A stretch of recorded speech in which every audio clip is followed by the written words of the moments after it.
I started that book 12 years ago. Book is about as old as my son, and my son's about my height now. It's always a reminder of how long this thing took me. There were many motivations for that book and many inspirations along the way. The immediate one was I had read George Perek's Life, a User's Manual, which is a very experimental work that takes place in a single apartment block in Paris, and the stories of different people in different apartments. And he worked a lot with constraints, and it's a absolutely exhilarating work. It's not for everybody. I've given it to a couple of friends and they said, don't ever give me anything like this again. So, you know, that's literature. In Spanish we have a saying, para los gustos se hicieron colores. So, you know, for different tastes, different colors.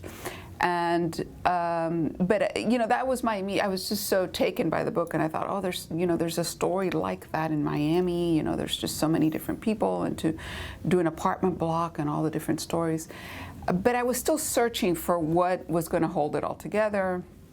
And around that time, I wrote about this for Literary Hub, an essay for Literary Hub, but around that time my husband was renting out his apartment in South Beach, and it was a really troubled tenant, and tenant took off in a hurry and took everything with him.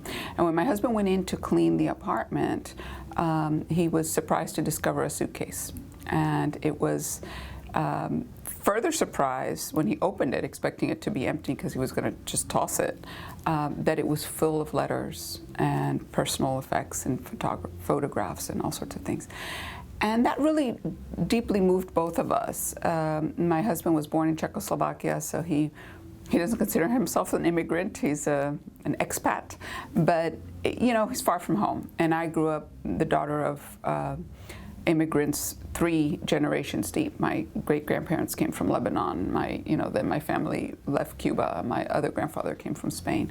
So the suitcase is a very important object for us who have left.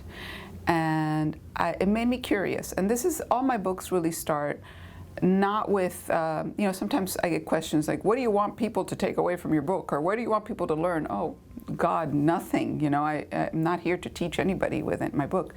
My books start with a question, with a curiosity, with a what if. And it was, the book took off for me when I became curious about this suitcase. And I said, why this suitcase? Why leave it behind? You know, what do all these things in it mean?